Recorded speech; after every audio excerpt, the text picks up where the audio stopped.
Ang multo sa lumang bahay ay isang nakakatakot at misteryosong kuwento na umiikot sa isang dating tirahan na pinamugaran ng mga hindi maipaliwanag na pangyayari. Sa mga dingding ng bahay, may mga bulong at aninong dumadaan na nagpapakaba sa mga residente at mga naglalakas loob na pumasok. Ang bahay na minsan ay puno ng saya at kasiyahan ay biglang naging simbolo ng takot at pag-alinlangan dahil sa mga kwentong naglipana tungkol sa multo na nagpapakita sa gabi. Sa kabila ng paglipas ng panahon, ang mga kwento tungkol sa multo ay patuloy na nabubuhay, nagiging bahagi ng lokal na alamat at humuhubog sa takot ng mga tao sa di nakikitang mundo na maaring nagtatago sa dilim ng lumang bahay. Narito ang isang maikling kwento base sa iyong kahilingan, ang hiwaga ni Krista. Sa isang maliit na baryo sa kabundukan, nakatira si Krista, isang simpleng dalagita na nag-aaral sa isang publikong paaralan. Marami siyang mga kapatid at dahil sa hirap ng buhay, kinailangan niyang maglakad ng ilang kilometro araw-araw papunta at pauwi ng paaralan. Sa kabila ng kanilang payak na pamumuhay, masaya si Krista, lalong-lalo na kapag kasama niya ang kanyang mga kapatid sa paglalaro sa bakuran ng kanilang bahay. Katabi ng kanilang tahanan ang isang malaking, magarang bahay na matagal nang walang nakatira. Ayon sa mga tsismis ng mga matatanda sa kanilang baryo, ang may-ari ng bahay ay nasa Hawaii at hindi na muling bumalik mula nang sila'y lumipad. Ang bahay na iyon ay palaging nakakandado at tila iniiwasan ng mga tao marahil dahil sa mga sabi-sabing may kung anong hiwaga sa loob nito. Isang hapon, pag-uwi ni Krista mula sa paaralan, napansin niya ang isang dalagita na tila naglalakad sa harap ng bahay na iyon. Hindi niya may kakailang ito ay kasing edad niya lamang, maputla ang balat, at may suot na lumang estilo ng damit na parang mula pa noong panahon ng mga lola nila. Hindi ito tumingin sa kanya, pagkus ay patuloy lamang na naglalakad ng walang ingay. Kinabukasan, nang dumaan si Krista sa parehong lugar, muli niyang nakita ang dalagita. Ngayon, nakatayo ito sa ilalim ng puno ng mangga na nasa harapan ng magarang bahay. Tila may hinahanap ito o baka naman may inaabangan. Nakaramdam ng kilabot si Krista, ngunit pinilit niyang palipasin ito.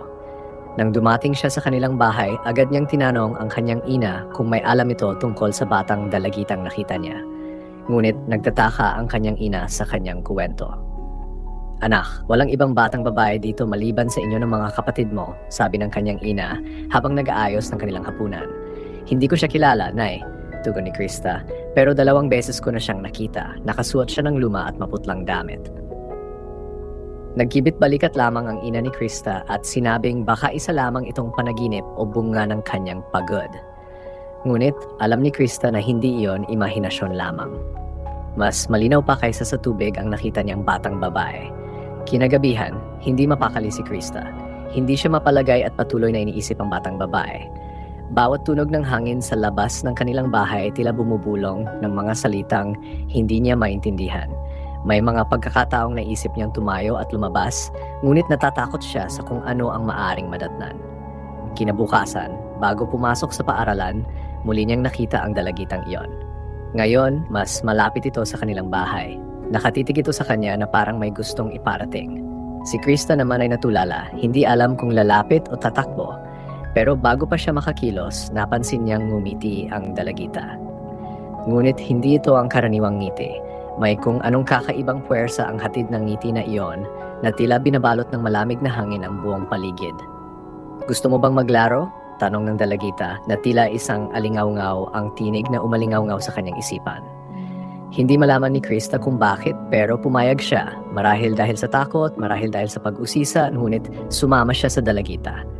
Nagsimula silang maghabulan sa paligid ng magarang bahay. Sa unang pagkakataon, nagpakita ng emosyon ng dalagita. Tawa ng tawa habang naglalaro sila at tila hindi naubos ang kanyang enerhiya. Ngunit habang tumatagal, napapansin ni Krista na may nagbabago sa itsura ng batang babae. Ang kanyang balat ay unti-unting pumupusyaw at ang kanyang mga mata ay nagiging itim. Nakakatakot naman, bulong ni Krista sa kanyang sarili habang unti-unting lumalayo sa dalagita. Ngunit mas lumapit ito, mas naging malamig ang paligid, hanggang sa umabot sa puntong pakiramdam ni Krista ay nagyayelo na siya. "Huwag ka nang lumayo. Maglaro tayo ulit bukas," sabi ng dalagita na may mapang-akit na tinig. Napilitang tumango si Krista, ngunit sa kanyang loob nagpasya siya na iyon na ang huling beses na makikipaglaro siya sa dalagitang ito. Pakiramdam niya ay may nagbabadyang masamang mangyari kung ipapapatuloy pa niya ang pakikipaglaro. Kinabukasan, hindi na pumunta si Krista sa magarang bahay. Inilayo niya ang kanyang sarili sa kung saan man naroon ang dalagita. Ngunit sa kanyang gulat, nang siya'y naglalakad sa palayan patungo sa kanilang bahay, nakita niyang muli ang batang babae, ngunit ngayon ay may kakaibang anyo na. Ang kanyang mukha ay halos matunaw na at ang kanyang katawan ay nababalot ng mga sugat na tila gumagapang ang bulok. Krista, tinawag siya ng dalagita na may halong panlulumo at galit. Bakit mo ako iniwan? Bago pa siya makatakbo, naramdaman ni Krista ang malamig na kamay ng dalagita na humawak sa kanyang braso. Sobrang lamig, tila nagyayelo na ang kanyang dugo. Nagsimula siyang magpumiglas, ngunit parang bakal ang kapit ng kamay nito. Magsama tayo, Krista. Huwag mo akong iwan. Ikaw lang ang kaibigan ko.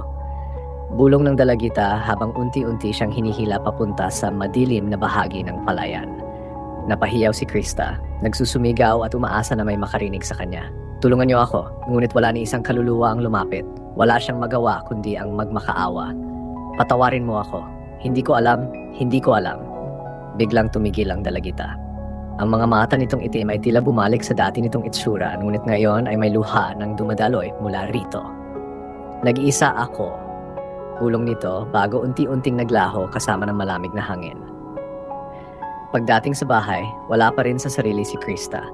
Hindi na siya muling nagsalita tungkol sa dalagita.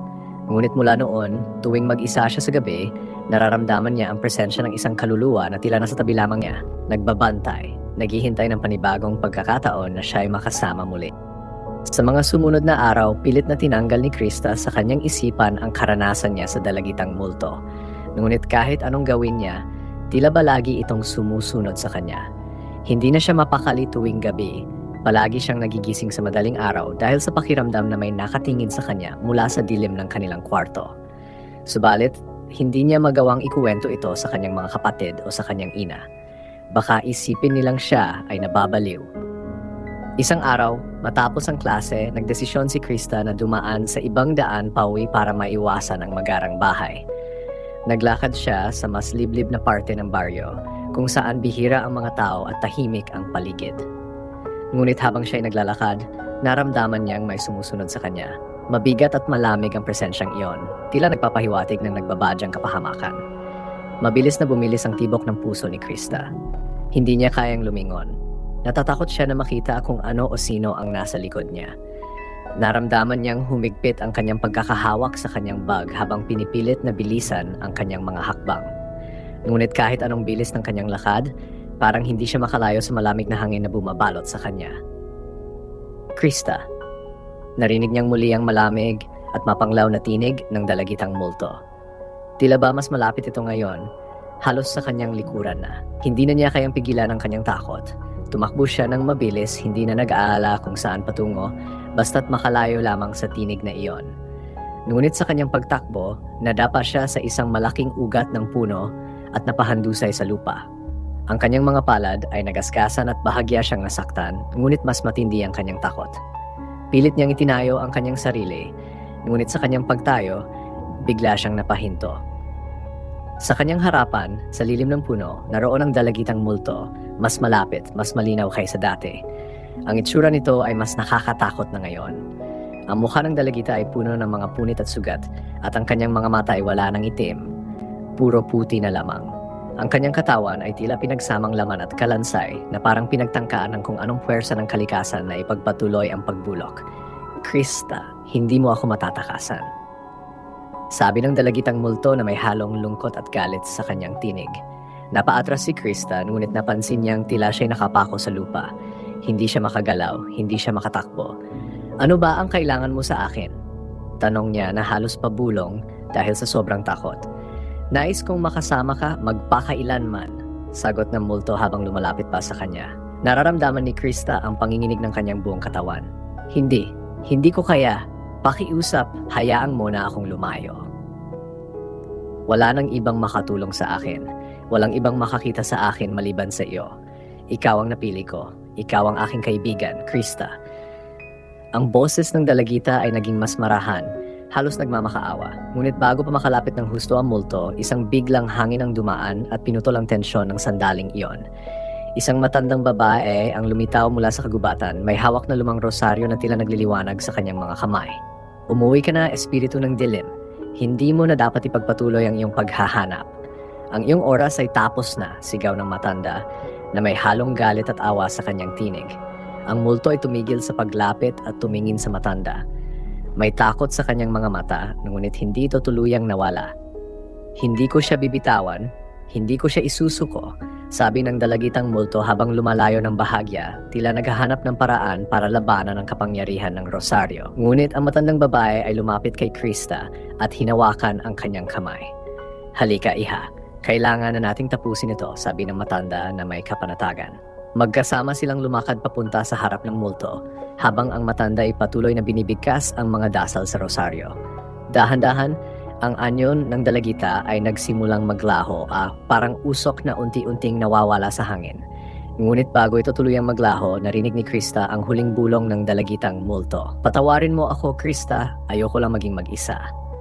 Nang tuluyan ng maglaho ang multo, bumalik ang lahat sa katahimikan.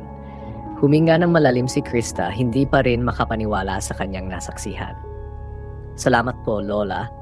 Ang tanging nasabi niya sa matanda na ngayon nakatingin sa kanya ng may malalim na pagkaunawa. Ang multong iyon ay isang kaluluwa ng isang batang iniwan at namatay sa bahay na iyon noong panahon ng digmaan. Matagal na siyang nag-iisa, naghahanap ng kasama. Hindi mo kasalanan, iha. Ngayon, makakatulog na siya ng payapa, sabi ng matanda habang pinapahira ng mga sugat ni Krista. Mula nung araw na iyon, hindi na muling nagpakita ang multo. Subalit ang karanasan ay tumatak sa isipan ni Krista. Alam niyang hindi basta-basta ang nangyari at sa bawat pagkataon na siya'y mag-iisa, palaging may bahagi sa kanyang isipan na nag-iisip kung naroon pa rin ba ang dalagitang iyon, naghihintay ng pagkataon muling makakita ng kaibigan. Bagamat natatakot, natutunan ni Krista na magdasal at humingi ng gabay tuwing gabi. Hindi na siya natakot sa dilim, ngunit nagkaroon siya ng mas malalim na pag-unawa sa mga bagay na hindi nakikita. Natutunan niyang ang takot ay hindi palaging masama at minsan ang takot ang nagiging gabay para mas maunawaan ang mundong hindi nakikita ng karamihan.